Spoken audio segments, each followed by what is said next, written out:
안녕하세요. 내아 유튜브 타로 강의 이하늘입니다. 이번 영상은 가명 김아린님의 사례인데요. 부부 전생 체험이 아니고 지금 딸하고 나, 즉 엄마의 모녀의 전생 스토리를 지금 켈틱 크로스의 구조로 설명을 드릴 겁니다. 부부의 인연도 억겁의 인연이지만 자녀와 나도 굉장히 깊은 억겁의 인연으로 이어져 있습니다. 과연 전생에는 어떤 인연으로 있었기에 지금 현생에 엄마와 딸로 다시 만났는지 전생 체험을 할 건데요. 기본적으로 1번 카드를 뽑기 전에는 내담자의 정보가 좀 필요합니다. 실제 오프에서 만나서 한다면 내담자가 뽑기 때문에 상관은 없는데 이게 지금 비대면이다 보니까 그분의 개인정보인 생년월일을 제가 딸하고 엄마 거를 미리 받았어요. 그걸 이용해서 물론 동양사주도 있지만 타로를 보는 중이기 때문에 서양사주, 즉 타로사주라는 게 따로 있습니다. 그래서 개인의 성향이 생년월일을 입히면 나오거든요. 그래서 두 분의 성향을 먼저 분석한 이후에 그리고 눈을 감고 에너지를 좀 집중해서 전생으로 가서 카드들을 10장을 뽑아서 이렇게 배열을 한 거예요. 1번 카드와 2번 카드는 중간중간에 제가 설명을 계속 이어갈 건데 제일 중요한 첫 장면은 바로 요 3번 카드죠.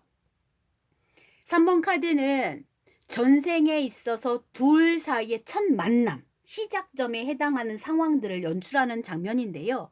이 카드를 제가 넘기자마자 어라 왜 신이 허락하지 않았지? 이런 생각이 든 거예요.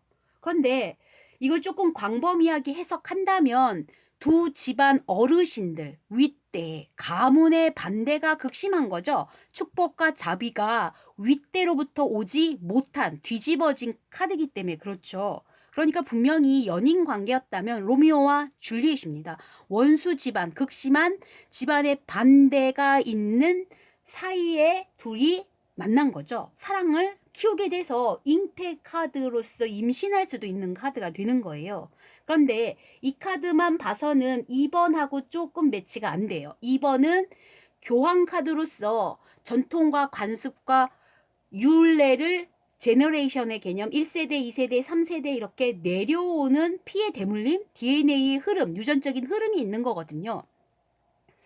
그래서 왜 신이 허락하지 않았니? 정말 교황이 뭔가 반대를 했나라는 생각도 있었는데 네 번째 카드에서 그래서 신이 허락하지 않았구나라는 생각이 들었습니다. 자, 그러면 이 해석을 하기 위해서는 두 모녀가 지금 어느 시대를 배경으로 만났는지가 중요한 건데 굉장히 오래된 고대 사회라고 볼 수가 있어요. 즉 신권, 즉 신탁이나 뭐 제례를 지내는 제사장의 임무와 왕으로서 정치하는 권력인 왕권이 분리되었던 시절인 거죠. 그래서 그 당시 신성 불가침, 신녀라는 계급은 우리가 함부로 건들 수 없는 아주 존귀하신, 그래서 우상화 시킬 수 있는, 신격화 시킬 수 있는 그런 단계의 부족 사회라고 생각하시면 좋습니다. 그래서 왕권보다 오히려 신권이 조금 더 높았던 시절의 이야기라고 생각하시고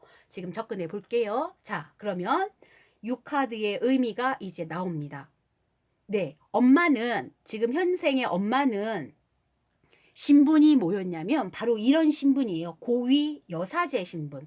즉 한나라의 제사를 받들고 신과 서로 신탁을 받아서 왕에게 그 이야기를 전달하는, 그래서 나라의 전반적인 정신적인 지주로서 굉장히 숭배받고 우상시된 고위 여사제예요. 즉 여사제의 개념 그대로 여기 교황 카드가 마침 옆에 있는데 여자 교황의 개념인 겁니다. 그래서 굉장히 추앙받는 신녀로서의 신분을 갖고 있는 엄마예요. 그런데 내일이면 신녀로서 추앙받는 추대식이 있는 그날이야. 그래서 목욕제기를 하고 준비하고 있는데 술에 취한 왕이 이 신녀를 모르고 범한 거예요. 자, 봅시다. 수녀를 범하면 안 되잖아. 신녀의 순결을 망가뜨리면 안 되죠. 신성 파괴죠. 그 당시 이 사건은 굉장한 전대미분의 스캔들인 거예요. 아주 큰일 날 사고를 왕이 치고 만 겁니다.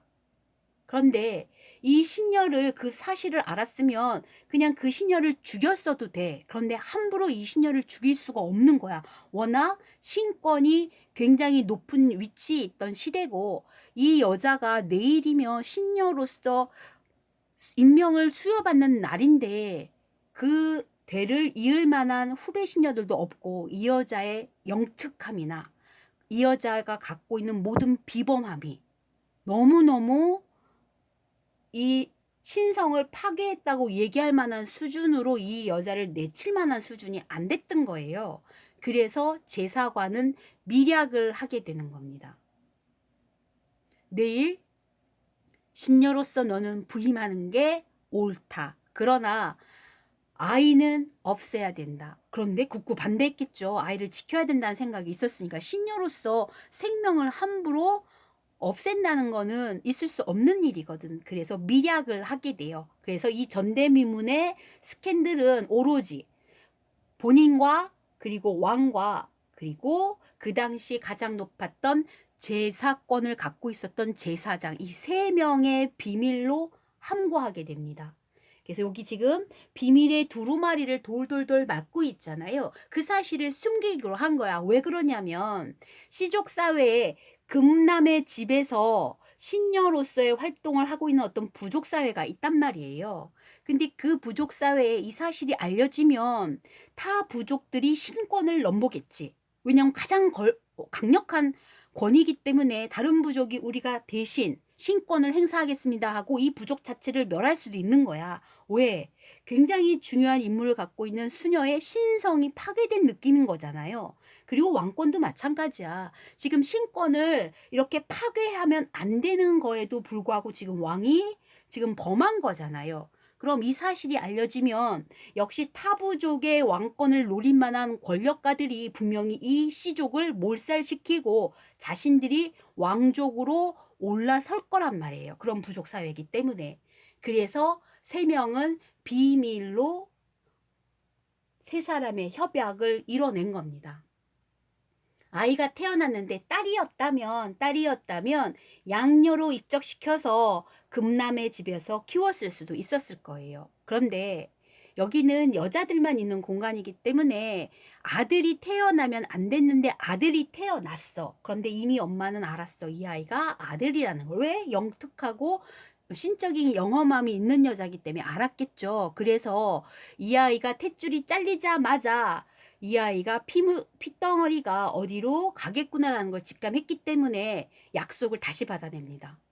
아들이기 때문에 반드시 이 아이의 생명을 부지해다오. 그래서 이 카드. 상인으로서의 부유함이죠. 풍족한 생활을 보장해다오. 목숨은 당연히 보장해주고. 그래서 협약을 하고 함구하는 조건으로서 이 태어난 아들의 탯줄이 잘리자마자 엄마와 헤어지게 돼요. 그래서 첫 장면에서 아이를 임신한 사건으로 엄마는 이 아이를 만난 거죠. 즉 전생에 있어서도 둘은 모자 관계였어요. 엄마와 아들의 관계였는데 아들은 커가면서 엄마 뒤에 숨어 있으면서 늘 그 신분을 드러낼 수가 없는 지경이었을 거고 신녀도 그 신분, 그 사건들을 비밀에 묻힌 채 자신의 임무인 신녀의 역할을 충분히 감당했습니다. 그건 왜 그러냐면 이 카드가 증명하고 있어요. 전생에 있어서 이 7번 카드의 의미가 뭡니까? 내재된 깊숙한 곳에 엄마가 갖고 있던 전생에 엄마가 갖고 있었던 신녀의 내재된 자아는 정말 성모 마리아거든요. 희생 그리고 숭고한 인류애적인 마인드가 있기 때문에 아마 병이 창궐해서 다 죽어나는 부족에도 직접 뛰어들어서 피고름을 입으로 빨아내는 그런 의녀의 역할도 했으면서 비가 오지 않으면 땡볕에 3일이고 4일이고 물 한 모금 먹지 않고 기도를 드리는 그런 성결한 성녀의 모습으로 추앙받는 일들을 분명히 감내하고 희생하고 이루어냈던 모습이 보여요. 근데 그렇게 엄마는 신녀로서의 역할을 잘했지만 헤어진 아들은 뒤에 숨어 있었죠. 그리고 세월이 흘러 이 카드가 결국은 전생에서 가장 중요한 장면이 되긴 합니다. 엄마의 역할은 이렇게 지금 얘기했고요. 아들은 아빠에게 가긴 갔어요. 그런데 신분이 노출되면 안 되기 때문에 아빠는 먼 친척의 양자로 데리고 와서 그 친척의 아들이라고 신분을 세탁한 거겠죠. 그래서 양자를 들여서 한 제1 왕자는 못 되죠. 그래서 한 네 번째 왕자의 신분으로 궁성에서 살게 했습니다. 그래서 풍족함을 누리게는 했어. 그런데 정실 자격은 아니죠.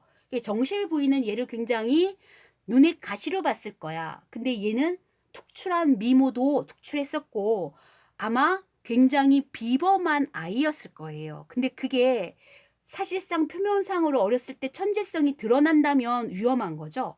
근데 이 아이는 알았어. 눈치가 있어서. 아, 내가 양자의 신분이고 위로 세 번째 형님들이 계시니 내가 특출난 모습을 보인다면 안 되겠구나 생각해서 오히려 그 천재성을 숨기면서 뭐 했냐면 한량짓거리를 하는 겁니다. 불량아처럼 군 거야.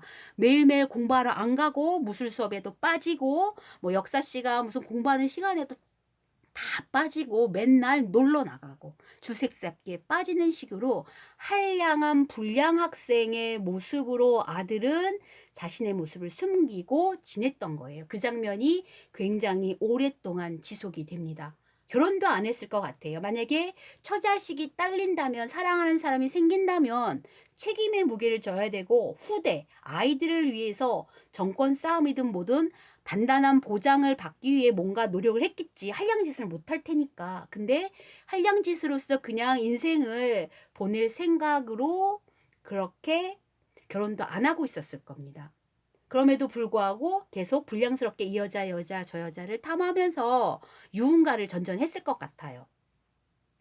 그런 모습으로 전생이 기억되는데 여기서 끝나는 게 아니고 그 모습이 변해서 갑자기 능동적인 자세가, 그것도 굉장히 공격적인 자세로 변하니 갑자기 옵니다. 그것도 죽기 직전의 모습이. 왜 그럴까? 이 카드는 보면 적어도 반란을 꿈꾸는 카드예요. 이 카드가 지금 막대가 6개가 얘를 공격하잖아. 그러니까 모든 세력들이 얘를 죽이고자 달려든 거야.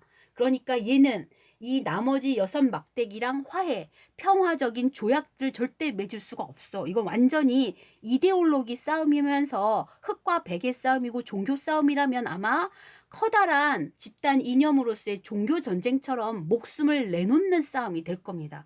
이 형태로 봐서는 이런 갑작스런 태도 전환이 좀 이해가 안 되더라고요. 왜 갑자기?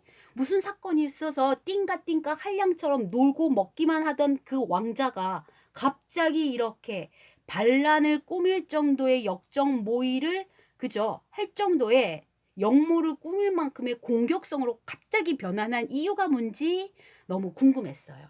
자, 그래서 켈틱 크로스는 원래 10개의 카드로 끝나죠. 근데 지난번에도 말씀드렸지만 타로 마스터가 궁금한 점이 있고 내담자에게 이 부분을 설명할 부분이 더 있다면 질문을 만들어내도 돼요. 그래서 제가 요 사이에 어떤 사건이 끼어들어서 갑자기 아들은 자기의 인생의 태도를 확 바꿨을까요? 공격적인 자세로. 그걸 넘겨서 뽑은 카드가 바로 이 카드예요. 넘기자마자 깜짝 놀랐습니다. 아, 그래서 그렇구나. 이제 드디어 출생의 비밀이 밝혀집니다. 근데 그게 참 희한해. 한량처럼 지금 바닷가 어디인가에 놀러 갔죠. 그리고 물고기도 잡고 술도 마시고 띵가띵가 이렇게 놀고 있었던 거야. 늘 그랬듯이. 그런데 술을 진탕 마시고 이제 새벽녘에 이슬을 맞고 잠깐 눈을 깬 거지. 그리고 좀 정신을 차리고자 바닷물에 이렇게 얼굴을 씻고서 새벽별을 바라보는 찰나에 얘가 사랑에 빠진 거예요. 이 카드가 뭡니까? 부질없는 사랑이에요. 메아리 없는 사랑, 충동적인. 그래서 감정적으로 확 몰입하게 되는 그런 마음의 쏠림으로 인해 망상 쪽으로 빠지는 사랑에 하염없이 들어가는 늪에 빠진 카드거든요. 소위 말하면. 그러니까 누군가를 확 사랑하게 된 거야. 생전 처음 보는 얼굴인데 너무너무 익숙한 얼굴이야. 꿈에 본 듯해. 늘 매번. 그리고 우아해. 한 번도 보지 못한 그 숭고한 매력이 너무 넘치고 범접할 수 없는 아우라까지 느껴져서 이런 여자는 평생에 다시 못 만나겠다 싶은 거예요. 그런 마음에 달려가서 그날로 바로 고백을 하는 거죠. 나와 결혼해 달라고. 그렇게 계속 구애를 하니까 그때서야 출생의 비밀이 밝혀집니다. 내가 너의 엄마이다 라는 말을 하게 되는 거죠. 네, 그 엄마를 만난 거예요. 엄마는 바닷가에서 이 친구를 만나자마자 아들임을 직감했죠. 그리고 아들의 꿈속에서도 가끔 나타났을 겁니다. 워낙 영험한 사람이기 때문에 아들은 그 꿈속에 나타난 여인의 모습이 엄마라는 건 인지 못했겠지.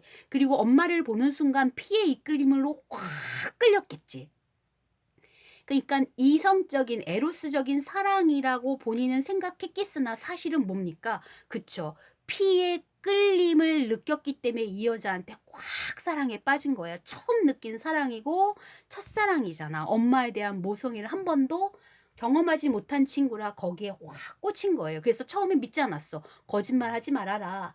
나의 구애를 거절하기 위해 지금 되도 않는 이야기를 거짓말을 만들어내면 어떡하냐라고 증거가 있느냐고 신녀인 걸 내가 아는데 이렇게 얘기한 겁니다.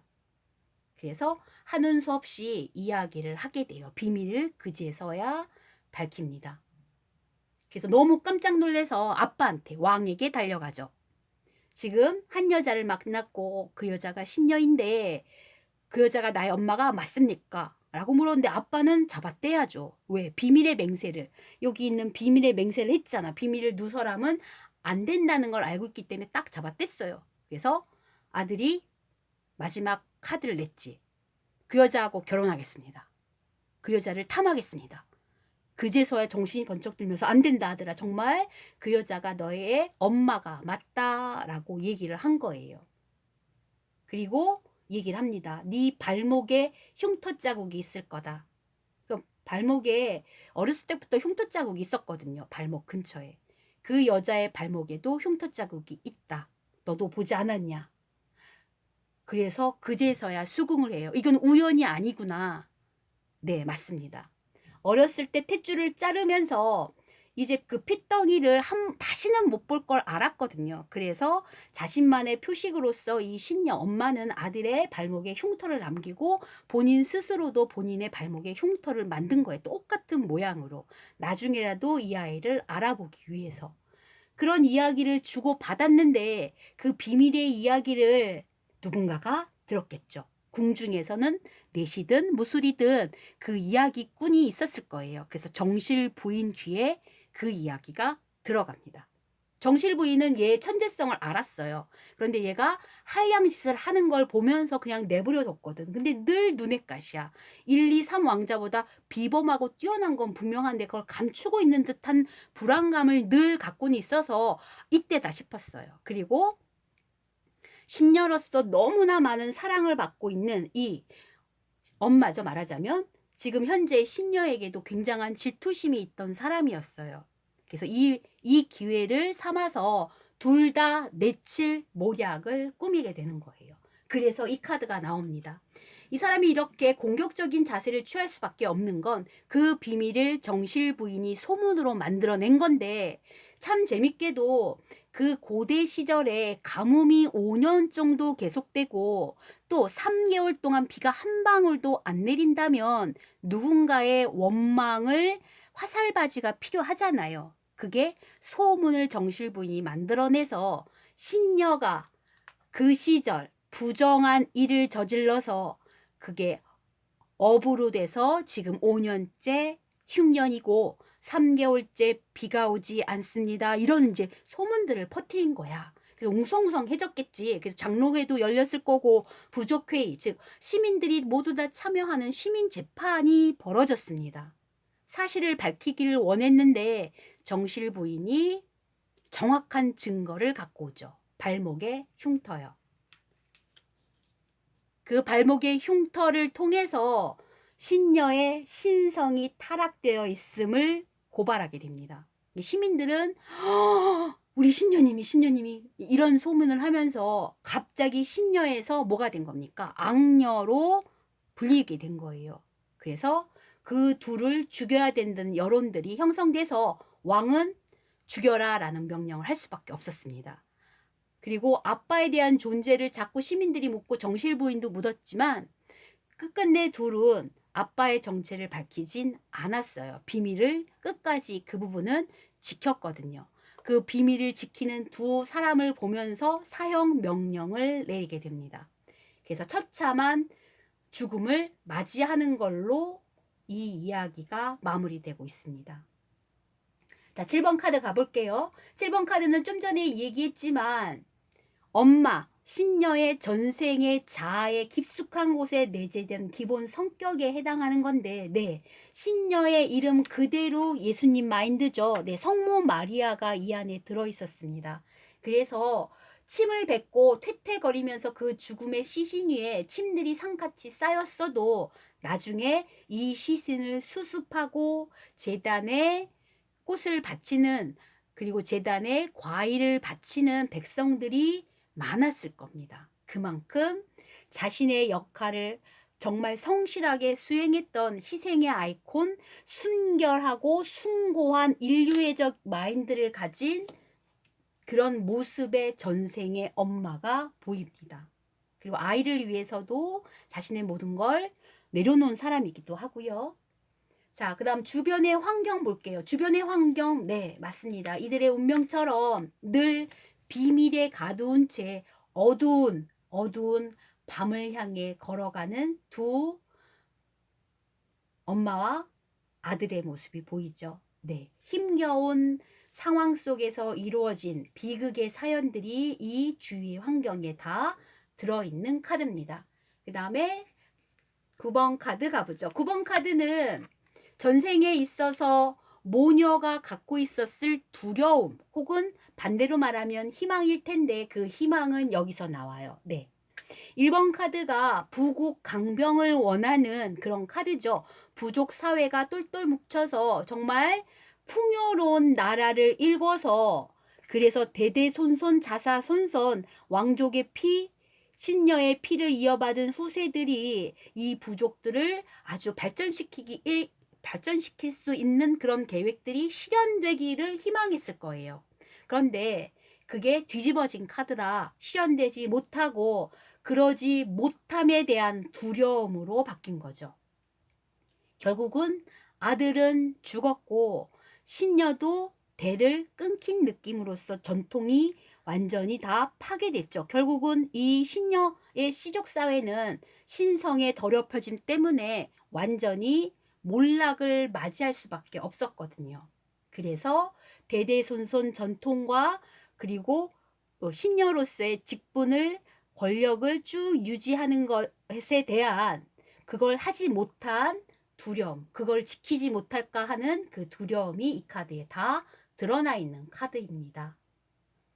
그리고 마지막 카드를 주목해 볼 필요가 있는데요. 이 카드는 왜 그러면 다시 이 모녀의 관계로 이번 생에 환생을 했느냐 이런 카드잖아요. 그래서 이번 생에는 이런 목적성을 갖고 지금 생을 열심히 살아야 된다는 이야기를 하는 건데 바로 승리의 마스코트가 되세요라는 조언을 하고 싶어요. 이게 이제 인생을 살면 장기적인 목표도 있을 거예요. 그런데 두 분의 관계에 있어서는 단기 목표의 설정과 그 단기 목표의 성취를 통한 승리감을 맛보시기를 제가 조언 드리고 싶습니다. 간단한 예로는 오늘 저녁 뭐 해 먹지? 라고 계획을 같이 세우고 같이 장 보러 가고 같이 요리해서 맛있는 음식을 먹고 즐겨서 이번 요리는 정말 성공 이런 개념으로서의 성취. 그리고 여행 가는 계획을 같이 세우고 맛집 탐험하는 계획을 같이 세우고 같이 계획해서 계획이죠. 분석하고 재빠른 판단력으로 이 시대의 흐름에 맞게끔 그때그때 변형하면서 모든 문제에 있어서 빠른 해결책으로서의 모든 분야에 있어서의 승리의 마스코트가 되자라는 기본 키워드를 갖고서 환생을 한 거예요. 따라서 이번 생에서는 늘 즐거웠어. 성취했어. 이 계획이 완성됐구나 라는 기쁨을 늘 누리셔야 돼요. 그게 장기적인 것보다는 빠른 흐름이기 때문에 단기 오늘 하루하루의 일과에서 그런 성취감, 내가 이 계획에서 이겼다, 승리했다라는 그런 개념의 일들을 많이 만드시는 두 모녀가 되기를 희망합니다.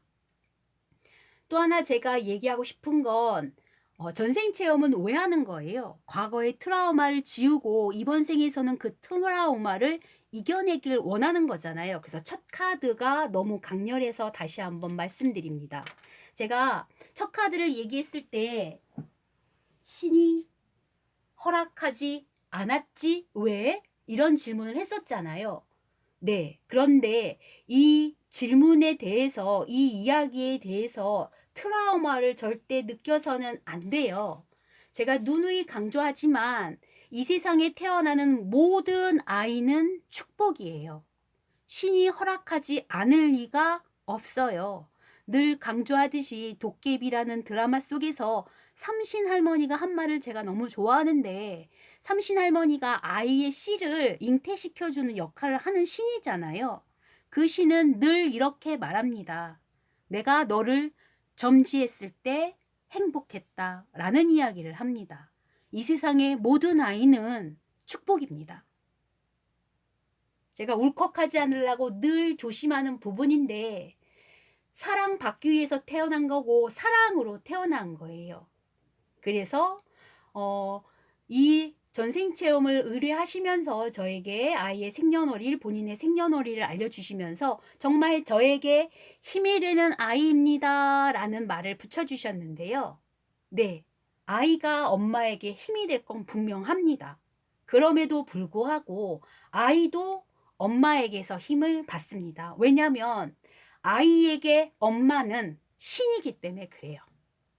내가 믿고 의지할 수 있는 나의 정신적인 지주, 신녀님, 나의 절대자의 개념이 됩니다. 따라서 아이를 위해서 고귀한 신녀로서의 역할, 성모 마리아의 역할, 그리고 사랑과 자비를 가득가득 부어주는 그런 엄마로서 지내주시길 부탁드리며, 아이도 엄마에게 힘을 받고 있다라는 거, 서로가 서로에게 힘이 되는 존재라는 거 잊지 말아주세요. 다시 한번 이 이야기를 합니다. 신이 허락하지 않은 아이는 없습니다. 아이는 모두 소중한 축복의 열매입니다. 축복받는 아이를 위해서 박수 쳐드릴게요.